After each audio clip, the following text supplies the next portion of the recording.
Channel 5. Anime begini action fantasy supernatural yang tayang pada tahun 2015. Oke, sebelum masuk alurnya, untuk kalian belum subscribe, silahkan di subscribe sebagai uang tiket.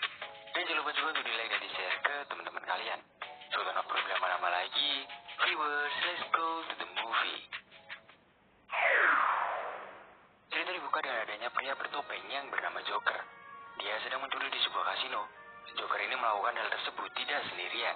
Dia bersama kelompoknya yang dikenal sebagai Phantom Thief. Tapi saat si Joker ini hendak melarikan diri, dia terkepung sama pihak kepolisian. Akhirnya dia pun tertangkap dan dapat banyak banget tuduhan, salah satunya pencurian dan pembunuhan. Setelah itu si Joker ini dimasukkan ke ruang interogasi. Nah, di sini diketahui nama asli Joker ini adalah Ren. Lalu ada penyelidik masuk, dia bernama Nijima. Nijima di sini langsung mempertanyakan kenapa Ren melakukan hal tersebut. Belum menjawab, tiba-tiba muncul sebuah kupu-kupu. Kupu-kupu ini menyuruh Ren buat mengingat kejadian 6 bulan yang lalu. Kita pun dibawa flashback ke 6 bulan yang lalu. Diperlihatkan Ren yang sedang memasuki sebuah kafe. Nah, ternyata si pemilik kafe ini disuruh buat menampung Ren selama 1 tahun. Karena Ren terkena kasus pas dia mau menyelamatkan seorang wanita dari kekerasan. Tapi malah Ren lah yang terkena tuduhan kekerasan tersebut. Karena itulah Ren terkena hukuman dan harus tinggal di sini selama 1 tahun. Lalu pas Ren hendak tidur, tiba-tiba dia berada di sebuah ruangan yang bernama Velvet Room. Itu tempat antara dunia mimpi dan dunia kenyataan. Di sini Ren terlihat seperti seorang tahanan. Lalu Ren bertemu dengan seseorang bernama Igor, pemilik dari Velvet Room ini. Igor berkata kalau keadaan Ren sekarang itu mencerminkan kondisi hatinya. Keadaan ini diartikan kalau kehancuran akan datang kepada Ren. Nah, ada satu cara untuk mencegah kehancuran itu terjadi. Tapi si Igor ini belum mau ngasih tahu caranya kepada Ren. Setelah itu Ren pun kebangun di pagi hari. Nah, di sini si pemilik kafe yang bernama Sujiro mengantar Ren ke sekolah barunya, yaitu di sekolah SMA Sujin. Nah, SMA ini sebenarnya terpaksa menerima Ren sebagai murid karena para guru-guru di sini udah pada tahu tentang reputasi buruknya Ren. Kecuali harinya saat Ren datang ke sekolah di hari pertama, dia bertemu dengan cewek bernama Takamaki An. Si An ini juga bersekolah di SMA Sujin. Lalu ada guru olahraga Kamoshida yang menyapa An dan mengajak dia buat berangkat bareng. Si guru ini juga mengajak Ren buat bareng juga, tapi Ren menolak ajakannya dan memilih buat jalan kaki aja. Setelah itu muncul seorang siswa bernama Ryuji. Ryuji ini bilang kalau si guru olahraga tadi selalu bertindak seperti raja dan memperlakukan sekolah sebagai istananya. Lalu tiba-tiba ada aplikasi aneh muncul di HP-nya Ren. Karena itu mereka pun terbawa ke dunia lain. Di sini sekolahnya berubah menjadi sebuah istana. Mereka pun masuk ke dalam. Tak lama setelah itu Seido Kamoshida muncul dan langsung mau masukkan mereka berdua ke dalam penjara. Lalu di sini Ryuji merasa kesal dengan Kamoshida. Dia pun mau melawannya. Karena membantah, Ryuji malah ditangkap sama prajuritnya dan mau dieksekusi. Lalu ada suara yang tiba-tiba muncul. Suara itu menawarkan Ren buat mengikat kontrak dengan dia. Kemudian fisik Ren pun berubah drastis. Di sini dia mendapatkan kekuatan spesial dari persona miliknya yang bernama Arsen. Lalu Ren pun langsung menyerang semua prajurit dan menyelamatkan Ryuji. Setelah itu mereka pun kabur dari tempat ini dan kembali ke dunia nyata. Saat berada di sekolah, Kamoshida yang tidak menyukai Ren mulai menyebarkan rumor buruk tentang Ren. Sehingga Ren pun jadi gibahan sama murid-muridnya lain dan dijauhi. Bahkan Kamoshida juga membuli Ren saat pelajaran olahraga. Kemudian saat jam istirahat, Ren bertemu dengan Ryuji. Di sini mereka membicarakan tentang kejadian sebelumnya yang sangat aneh banget. Di sini mereka memutuskan buat kembali ke dunia lain tadi dan mencari kelemahan Kamoshida. Mereka pun langsung masuki dunia aneh tersebut. Nah, di sini mereka melihat Kamoshida yang sedang menyiksa murid anggota klubnya. Kata Ryuji, akhir-akhir ini emang ada rumor kalau Kamoshida sering melakukan kekerasan kepada murid-muridnya. Kemudian mereka melihat seekor kucing yang sedang meminta pertolongan. Kucing ini berjanji kalau dia bakal membantu mereka kalau dia dibebaskan. Akhirnya kucing ini pun dibebaskan. Tapi mereka di sini langsung ketahuan sama prajurit Seido. Lalu Ryuji dan kucing bernama Morgana ini kabur dari tempat tersebut. Tetapi Kamoshida berhasil menghadang mereka berdua dan mereka pun tertangkap. Kemudian kekuatan Ryuji tiba-tiba bangkit karena dia melakukan kontrak dengan persona dia yang bernama Kapten Kito. Jadi persona ini merupakan jiwa pemberontak yang terkunci di dalam hati seseorang. Karena udah dapat kekuatan, Ryuji pun langsung menyerang para prajurit Seido ini. Bahkan si kucing ini juga punya persona dan ikut menyerang. Akhirnya mereka pun berhasil kabur dari tempat ini. Setelah keluar dari tempat tersebut, Ryuji mengajak Ren buat makan bareng. Di sini Ren curhat gitulah tentang hidup dia. Mendengar curhatan Ren, Ryuji ini merasa kasihan. Dan akhirnya mereka pun berteman. Lanjut di keesokan harinya. Di sini Ren dan Ryuji pengen mengumpulkan bukti penganiayaan Kamoshida. Tapi para murid-murid ini tidak bisa memberikan bukti dengan alasan takut kepada Kamoshida. Sepulang sekolah, Ren tidak sengaja bertemu dengan An. An di sini bilang kalau dia habis ditelepon sama Kamoshida dan dia dipaksa buat datang ke apartemennya. Karena menolak ajakannya, An pun diancam sama Kamoshida. Ternyata selama ini si An dekat dengan Kamoshida agar temannya yang bernama Shio bisa menjadi pemain inti di tim voli. Dan karena An barusan menolak ajakan Kamoshida, dia pun bilang kalau Shio tidak akan pernah bermain di tim voli dan tidak akan pernah menjadi atlet. Keesokan harinya saat di sekolah, Shio lompat dari atas gedung dan mengalami koma. Tentu aja hal tersebut dikarenakan ulah dari Kamoshida. Ren dan Ryuji yang kesal terhadap Kamoshida, mereka langsung mendatangi ruangan Kamoshida. Tapi di sini mereka berdua malah diancam bakal dikeluarkan dari sekolahan. Setelah itu mereka memutuskan buat kembali ke dunia kognitif lagi. Di sini mereka menyusup ke istana Kamoshida buat mencuri harta berharganya.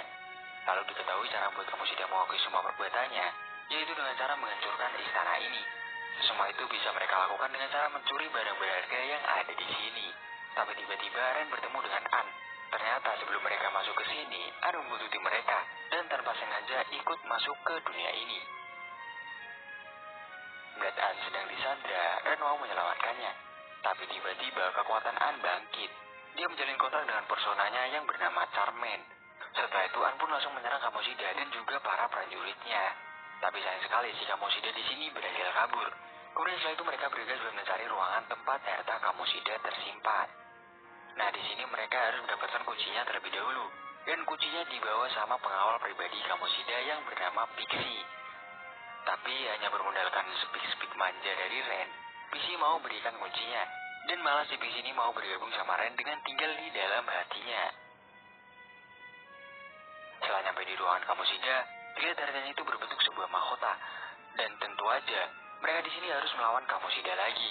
Tapi kali ini Kamoshida berubah bentuk menjadi monster.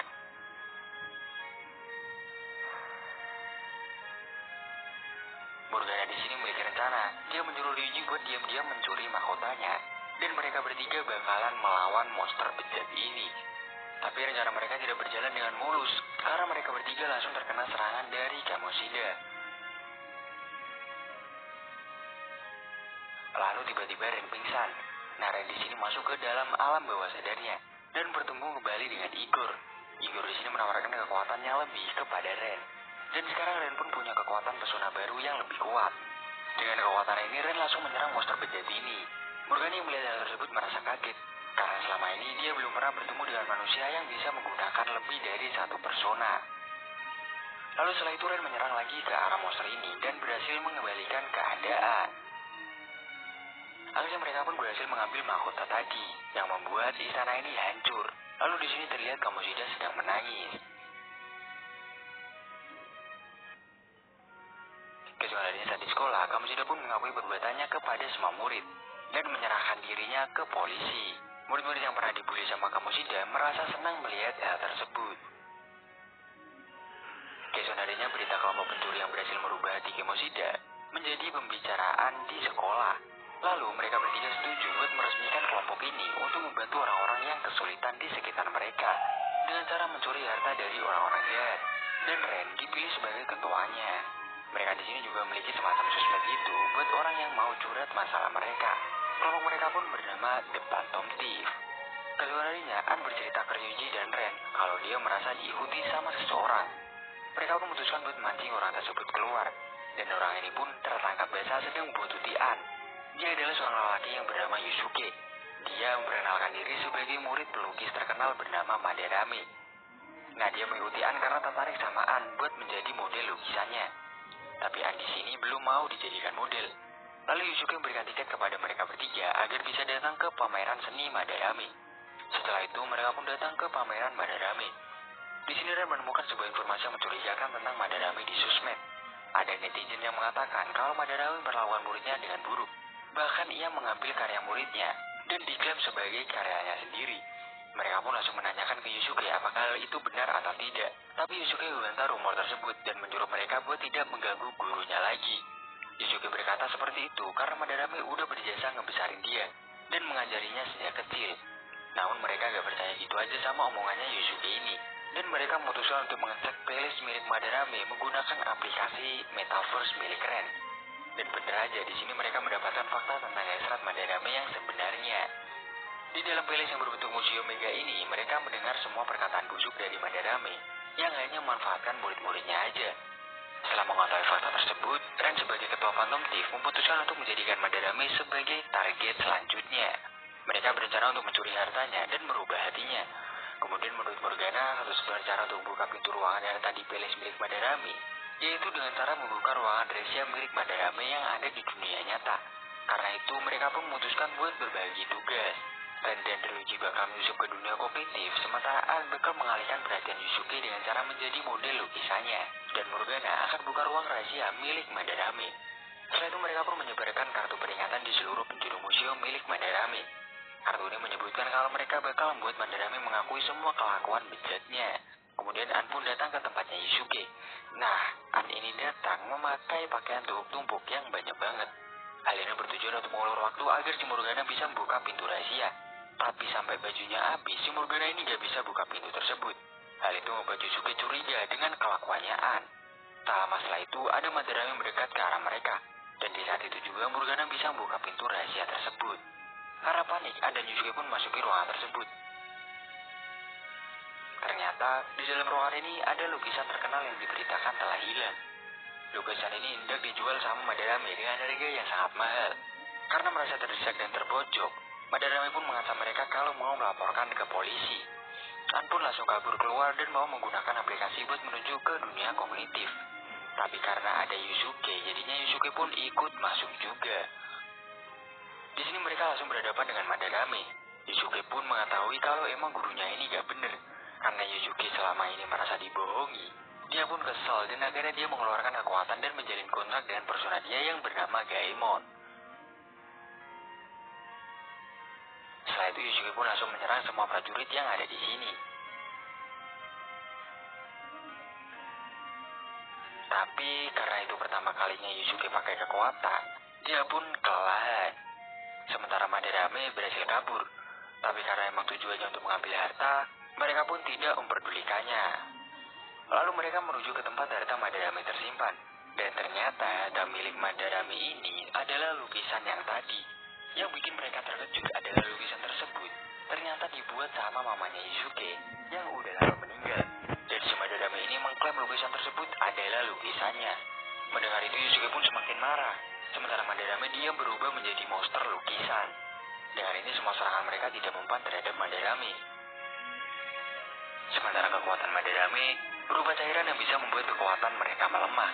Lalu Morgana melihat sebuah chat dan menyuruh Yusuke buat menyerang Madarame dengan menggunakan chat tersebut. Dengan ini lukisan Madarame pun menjadi kacau dan kekuatannya melemah.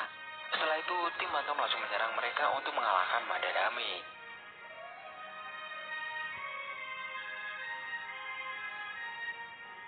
Kemudian Yusuke mengambil lukisan berharganya. Dan ya, museum Madarame yang ada di dunia kognitif ini pun hancur. Keesokan harinya, Madarame mengakui perbuatan jahatnya yang diliput sama televisi nasional. Karena itu kelompok Phantom Thief semakin dikenal. Dan Yusuke di sini meminta buat bergabung untuk menjadi anggota Phantom Thief. Oke, di beberapa hari selanjutnya, Ren dan kawan-kawan sedang mengikuti karya wisata ke sebuah stasiun televisi. Nah, di sini ada acara on air yang sedang membahas tentang masalah Madarame kemarin. Dan narasumbernya adalah detektif SMA terkenal yang bernama Akechi Guru. Nah, si Akechi ini kurang suka dengan keberadaan Phantom Thief. Karena menurutnya Phantom Thief ini main hakim sendiri. Kemampuan yang dimiliki Phantom Thief menurutnya sangatlah berbahaya. Karena itu bisa dilakukan untuk melakukan kejahatan. Karena itu Akechi bekerja sama dengan pihak kepolisian untuk menyelidiki mereka. Kesudahannya mereka bertiga membicarakan tentang Akechi. Lalu ada seseorang gadis bernama Makoto datang ke mereka. Gadis ini adalah ketua OSIS di sekolah ini. Nah, Makoto ini disuruh sama kepala sekolah untuk menyelidiki anggota Phantom Thief yang katanya mereka berasal dari sekolah ini. Makoto ini mengancam Ren dengan menunjukkan hasil rekaman suara Ren yang menjurus pembahasannya ke Phantom Thief. Tapi Makoto ini tidak mau melaporkan mereka, dan dia mau mengetes terlebih dahulu kemampuan mereka. Mereka pun diberi sebuah kasus. Kasus ini tentang bos mafia yang memanfaatkan pelajar untuk menjual narkoboy. Ya mau gak mau mereka harus menyelesaikan kasus itu. Karena kalau mereka menolak, identitas mereka bakal terbongkar. Lalu mereka pun menyelidiki dan memberitahu tentang geng mafia tersebut. Diketahui kalau geng mafia itu bernama Kaneshiro. Setelah itu mereka pun langsung menuju peles milik Kaneshiro. Nah, pelesnya ini berbentuk bank di kawasan Shibuya. Tapi di sini mereka tidak bisa menemukan peles tersebut. Kesunarinya Ren ditelepon sama Makoto. Makoto menyuruh Ren buat merekam teleponan ini. Karena Makoto sedang berpura-pura menjadi kliennya si Kaneshiro. Tapi sayang pas sudah nyampe, Makoto malah diancam sama Kaneshiro. Bahkan Ren dan kawan-kawan juga tertangkap saat hendak menyelamatkan Makoto. Lalu Kaneshiro di sini mengancam mereka dengan menggunakan foto mereka. Dengan foto ini bisa-bisa mereka dikeluarkan dari sekolah ini. Lalu Kaneshiro minta tebusan agar foto itu tidak disebarkan. Kaneshiro pun memberikan mereka waktu untuk melunasi tebusan tersebut. Setelah mereka keluar dari tempat Kaneshiro, mereka memberikan cara mengalahkan Kaneshiro. Nah, menurut Morgana, mereka sekarang mungkin bisa masuk ke pelesnya Kaneshiro. Karena sekarang mereka terlihat dengannya. Di sini mereka juga mengajak Makoto buat masuk ke dunia kognisi. Setelah masuk, mereka langsung menuju ke pelesnya Kaneshiro. Di sini mereka langsung disambut sama Sedo Kaneshiro. Sedo Kaneshiro ini mengetahui kalau Makoto adalah adik dari jaksa yang bernama Nijima. Nijima itu orang yang menginterogasi Ren di awal cerita tadi. Oke, Kaneshiro ini bilang kalau dia bakal menjual Makoto dan juga kakaknya untuk melunasi utang-utang mereka. Mendengar itu membuat Makoto kesal, dan ya, seperti sebelum-sebelumnya, Makoto muncul kekuatannya. Dia menjalin kekuatan dengan pesona yang bernama Yohana. Pesonanya ini keren banget karena berbentuk motor sport. Setelah itu mereka langsung beraksi buat mengalahkan Kaneshiro. Lalu saat mereka berhasil sedikit melumpuhkan Kaneshiro, mereka langsung bergegas menuju ke ruangan harta milik Kaneshiro. Setelah berhasil menemukan ruangan yang dia cari, seperti biasa Kaneshiro ada di sini dan bakal berubah bentuk menjadi monster. Monsternya ini berbentuk lalat yang suka menjilat. Berkat kerjasama mereka, Kaneshiro pun berhasil dikalahkan. Sebelum kembali ke dunia nyata, Sedo Kaneshiro ini beritahu ke mereka kalau ada kelompok yang memiliki kemampuan mirip seperti mereka, dan mereka menggunakan pelis orang lain untuk melakukan kejahatan. Setelah itu kesukaan harinya Kaneshiro keluar di berita. Seperti biasa, beritanya yaitu tentang Kaneshiro yang menyerahkan diri ke polisi. Nah, di sini karena Makoto udah bergabung jadi anggota Phantom Thief, dia pun memberikan info ke kepala sekolah kalau mereka semua melakukan kebaikan. Di malam harinya, Ren yang sedang ngopi di kafe tempat tinggal dia, ada Akechi yang datang ke kafe ini. Akechi di sini mengajak Ren buat bermain catur. Ren menanyakan lagi tentang pendapat Akechi terhadap Phantom Thief. Akechi pun menjawab kalau dia bakal tetap mau mengungkap dan menangkap mereka. Akechi di sini mengajak kerja sama Ren, tapi Ren menolak dan bilang kalau dia pendukung Phantom Thief. Lalu Akechi di sini bilang kalau Phantom Thief sangat berbahaya. Soalnya kalau mereka memutuskan untuk mengendalikan orang demi nafsu mereka, maka dunia bakal hancur dan berakhir. Ren pun membantah kalau hal itu tidak akan terjadi. Keesokan harinya, popularitas Phantom Thief semakin meroket, bahkan sampai ke luar negeri. Karena itu, mereka mendapatkan pernyataan perang dari organisasi hacker internasional yang bernama Medjet. Medjet ini bilang kalau keadilan dari Phantom Thief itu palsu. Jadi mereka bakal mengakui keberadaan Phantom Thief kalau mereka bisa mengalahkannya. Tapi tantangan Medjet ini diabaikan sama Phantom Thief. Singkat cerita, Medjet ini tahu kalau tantangan mereka dicuekin. Karena itu mereka bakal menyerang Jepang kalau tantangannya masih dicuekin. Sebagai permulaan serangan, mereka mematikan listrik yang ada di kota Shibuya.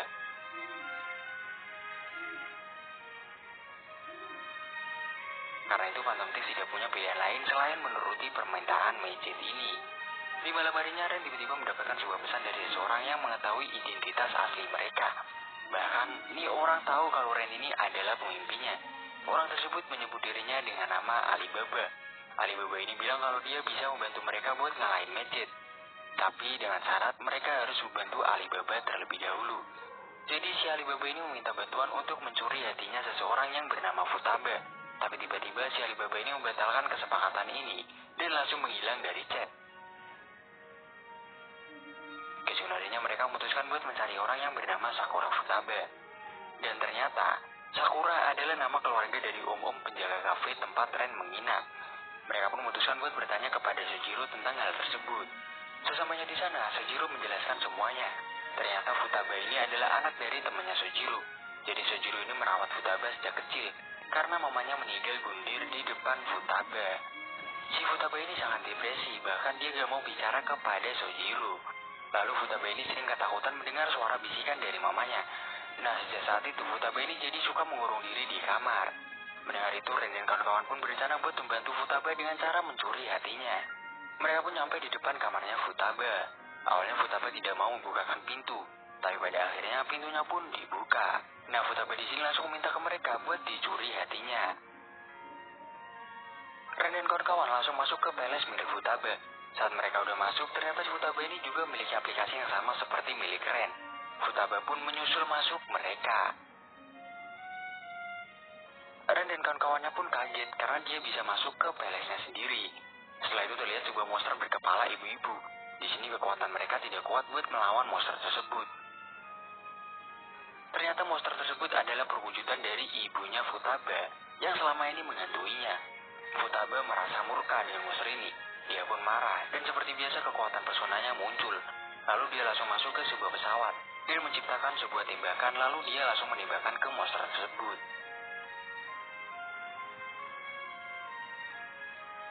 Dengan serangan ini, monsternya pun berhasil dilumpuhkan. Sekarang Futaba menjadi ingat kembali tentang kejadian sebenarnya. Dia baru menyadari kalau ternyata ibunya sangat sayang kepada Futaba dan tidak membencinya sama sekali. Berkat ingatan Futaba yang telah kembali, mereka pun jadi bisa mengalahkan monster tersebut dengan mudah. Sesamanya di dunia nyata, Ren merawat Futaba yang tidak sadarkan diri. Lalu datang Om Sojiro untuk memeriksa Futaba. Ternyata hal ini memang sering terjadi ketika Futaba kecapean. Selanjutnya saat di kafe, Futaba menepati janjinya yaitu membantu Ren buat mengalahkan Medjet. Hanya dengan sekali klik aja, Futaba berhasil mengalahkan Medjet dan menyebarkan identitasnya.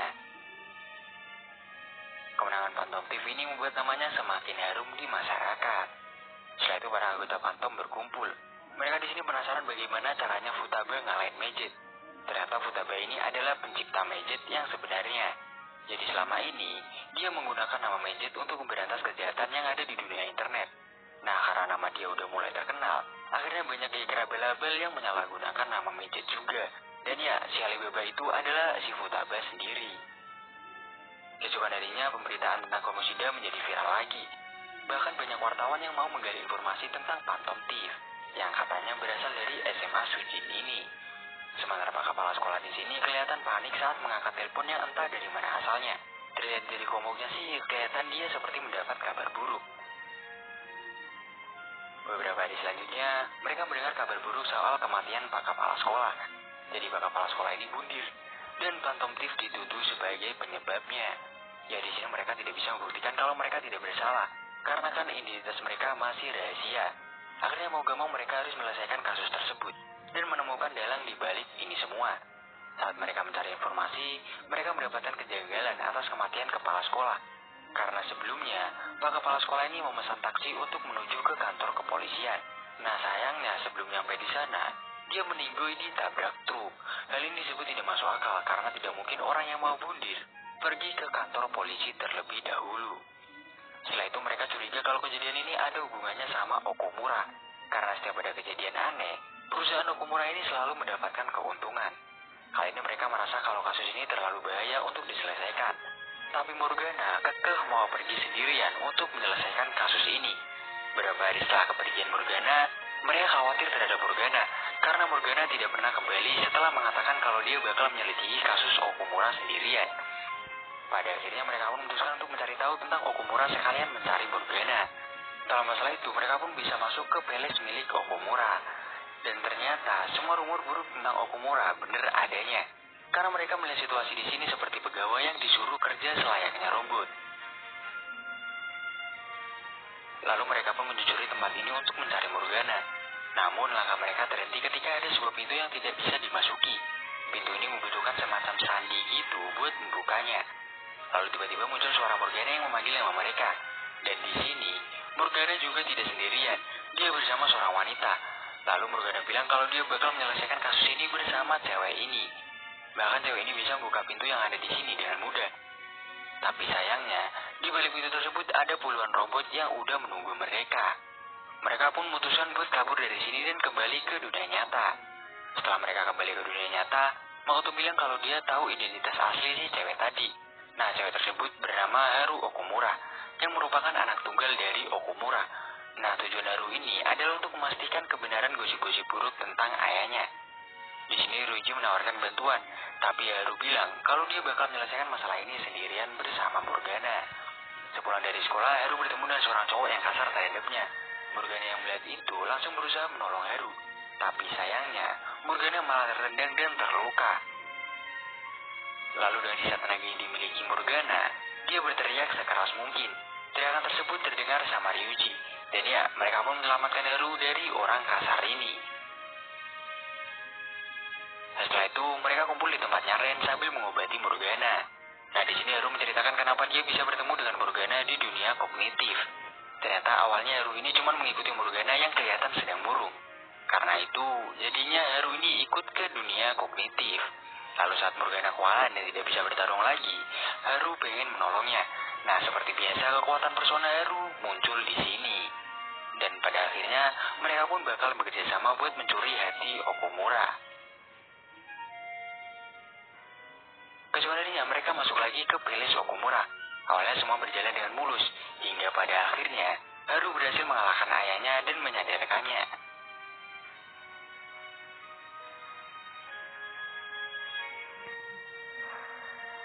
Tapi setelah mereka meninggalkan tempat ini, Okumura tertembak sama sosok misterius.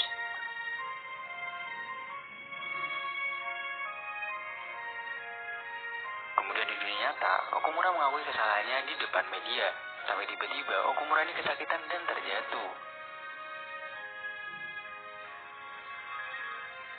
Para anggota Phantom terlihat sangat kaget melihat hal tersebut. Sebenarnya ada kabar kalau Okumura telah meninggoy karena serangan jantung. Ternyata hal itu disebabkan oleh orang ini. Kakek-kakek inilah yang dibalik dalam semuanya. Dia seperti ingin melihatkan kalau Phantom Thief ini berbahaya. Dia pun mau menggiring orang untuk beranggapan kalau Phantom Thief lah pelaku dibalik kematian Okumura. Kemudian orang ini yang merupakan ketua kejaksaan menyuruh Nijima buat melediki Phantom Thief untuk menyelesaikan kasus tersebut. Nah, kakek ini pengen menjebak Ren dan kawan-kawan agar dibenci sama masyarakat. Sementara Ren dan yang lainnya udah menyadari kalau mereka lagi dijebak dan dijadiin kambing hitam sama seseorang. Mereka pun harus mengungkap hal tersebut dan bersihkan nama mereka. Tapi sayangnya itu tidaklah mudah, karena polisi sekarang udah memperketat keamanan untuk penyelidikannya. Seketika itu juga nama Phantom Thief menjadi buruk di mata masyarakat. Mereka merasa kalau Phantom Thief ini adalah kelompok yang sangat berbahaya. Di malam harinya Makoto menyarankan ke mereka untuk minta bantuan kepada Akechi. Tapi kemungkinan Akechi bakal berpihak kepada mereka sangatlah kecil.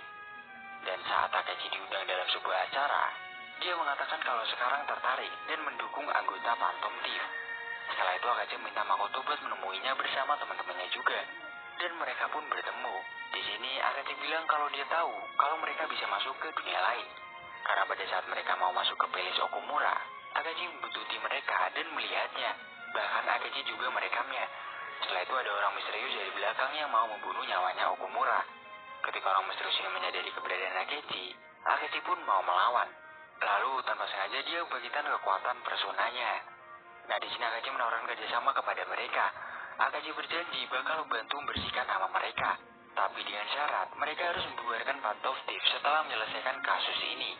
Atau kalau tidak, Akechi bakal menyebarkan identitas mereka dengan video yang dia punya. Jadi mau gak mau, mereka pun harus menyetujui permintaan tersebut.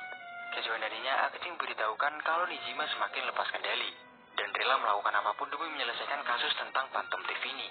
Bahkan Nijima menjadikan Phantom Thief buronan nomor 1. Dan siapapun yang berhasil menangkapnya bakal dikasih imbalan uang yang cukup besar. Pada akhirnya Akechi menyarankan mereka buat mencuri hati Nijima agar dia tahu kebenarannya dan berpihak kepada mereka. Setelah melakukan persiapan, mereka pun langsung pergi menuju ke Palace Nijima. Sesamanya di sana, ternyata di Palace Nijima hanya ada gedung kejaksaan yang normal seperti biasa. Bahkan semua orang yang ada di sini tampak normal seperti di dunia nyata. Akan tetapi di dalam gedung ini isinya bukan kantor kejaksaan, melainkan sebuah tempat kasino yang cukup besar. Lalu Shadow milik Nijima pun mendekati mereka. Di sini Nijima menantang mereka buat bertarung secara adil, dan mereka ditunggu Nijima di lantai atas di tempat harta Nijima tersimpan.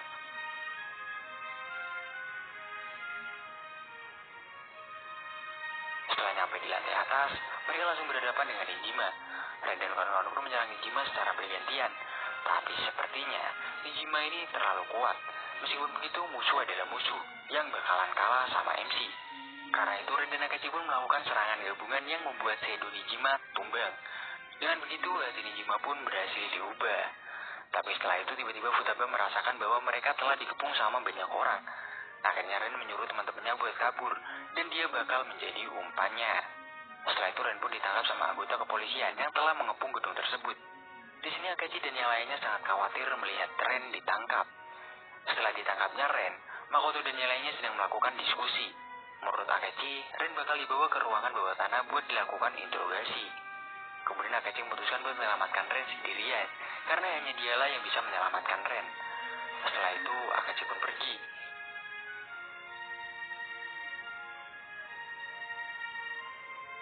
Sementara Ren di sini, dia sedang diinterogasi sama Nijima. Setelah melakukan interogasi, Nijima masih belum puas atas jawaban Ren. Dan sebelum Nijima pergi, Ren menyuruh Nijima buat menunjukkan HP Ren kepada Akechi. Lalu saat Nijima berjalan keluar, ternyata Akechi udah berada di sini. Nah, Akechi di sini sedang mempedulikan HP-nya Ren dan langsung masuk ke ruang interogasi. Dan Akechi meminta ditemenin sama penjaga yang ada. Lalu Akechi tiba-tiba mengambil pistol si penjaga dan langsung menembaknya. Setelah itu, Akechi tersenyum jahat dan menembakkan tembak tersebut ke kepalanya Ren. Ren pun langsung meninggoy. Setelah itu, Akechi pun pergi ke tempat itu dengan ketawa puas. Anime dengan 26 episode ternyata memiliki ending seperti ini. Sepanjang cerita, kita hanya menonton si MC sedang flashback dan langsung meninggoy. Tapi, tenang aja, setelah gue cari tahu ternyata anime ini memiliki kelanjutannya. Kelanjutannya ini berupa movie. Oke, mari kita lanjut. Setelah kematian Ren, berita tentang ketua Phantom Thief pun tersebar. Melihat hal tersebut, anggota Phantom Thief yang lain pun sangat tertampar dan kaget dengan hal itu. Nah, bersama dengan itu, dalam dibalik ini semua yaitu si kakek-kakek ini juga meninggoy secara tiba-tiba. Kemudian di kafe ini kedatangan Nijima. Nijima di sini bawa Ren yang terluka parah. Nijima di sini menyuruh Om Jiro buat menyembunyikan Ren dan akan menceritakan detailnya nanti.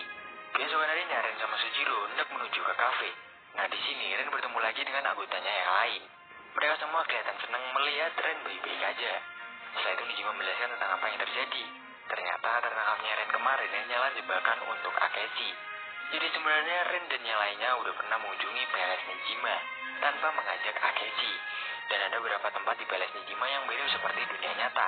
Salah satunya gedung tempat Nijima bekerja. Karena itu mereka berencana menggunakan ruangan interogasi yang ada di Palace Nijima untuk menipu Akechi. Maka dari itu Ren pun siap untuk tertangkap. Dan sebelumnya Futaba juga udah menghack HP Ren agar bisa mengaktifkan aplikasi Metaverse dari jauh. Itulah kenapa Ren kemarin menyuruh Nijima buat menunjukkan HP-nya kepada Akechi. Jadi pada saat Akechi melihat HP-nya Ren, Akechi sebenarnya masuk ke dalam palace-nya Nijima. Dan yang dibunuh sama Akechi adalah Shadow Ren yang ada di dunia kognitif. Paham gak? Ya moga kalian paham lah ya sama penjelasan gua ini. Oke, lanjut. Nah, karena itulah Ren yang di dunia nyata baik-baik aja. Setelah itu Futaba memberikan sebuah rekaman telepon Akechi bersama seseorang yang merupakan dalang dari semua ini. Nijima yang mendengar hal itu sangat kaget karena orang yang ada di telepon tersebut adalah Shido, seorang politisi yang sedang naik daun. Ya semacam Bumegasan gitulah kalau di Indonesia. Setelah itu mereka semua memutuskan buat menjadikan Shido target selanjutnya. Di sini diketahui ternyata selama ini Akechi lah yang telah membunuh lawan-lawan politik Shido dengan memanfaatkan dunia kognitif untuk membuat musuh-musuh Shido gila dan mati secara misterius. Di malam harinya sebelum Phantom Thief melakukan aksinya, mereka menghack siaran TV untuk membongkar semua keburukan Shido. Mereka juga di sini menunjukkan bahwa Ren masih hidup. Melihat hal itu, para pendukung Phantom Thief pun senang. Setelah itu mereka langsung masuk ke palace-nya Shido. Palace ini berbentuk kapal mewah yang sedang berlayar di antara kota-kota yang tenggelam.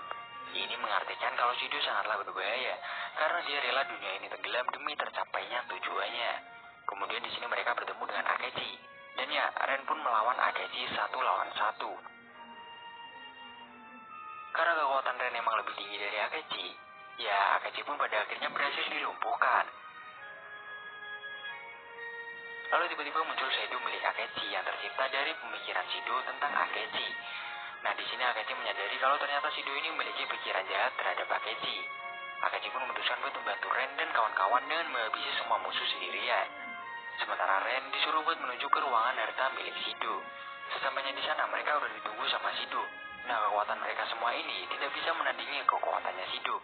Tapi ya, karena Ren ini adalah seorang MC, jadinya dia bisa mengeluarkan persona unik yang bisa mengalahkan Shido.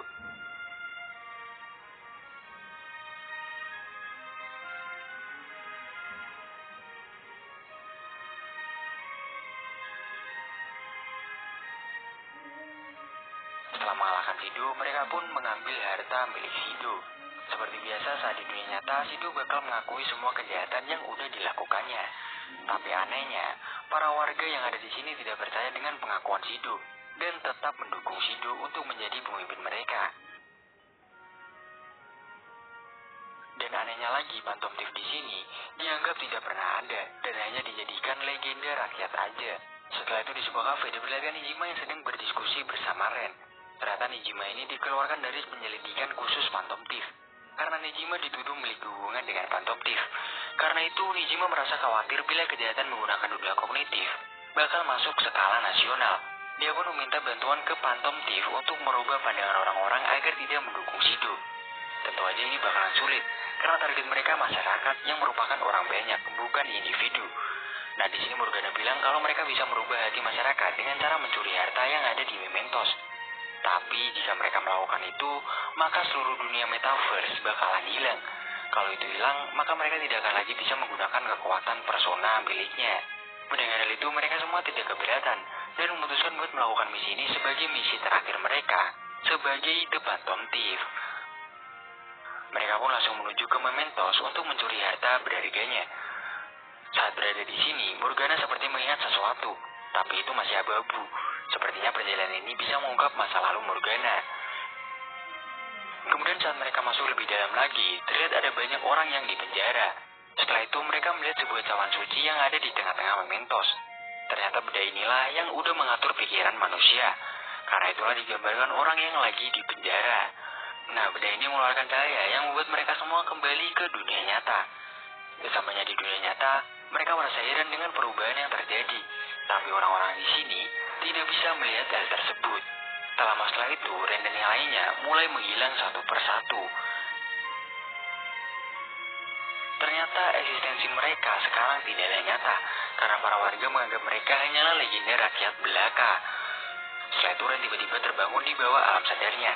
Kemudian Tuan Igor, orang yang berada di alam bawah sadar ini, mendapatkan ingatannya kembali.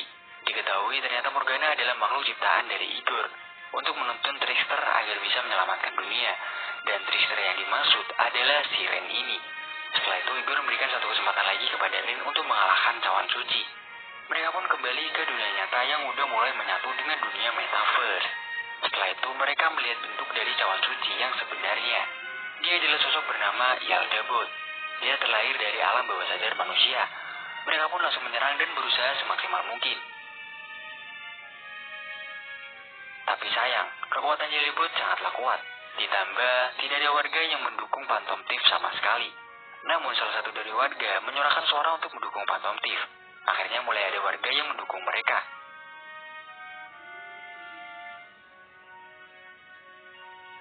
Hal tersebut membuat kekuatan mereka bangkit. Terlebih lagi, sang MC kita berhasil mengeluarkan kekuatan sejatinya yang bernama Satanael. Dengan sekali serangan aja, Ren bisa mengalahkan Yaldabot.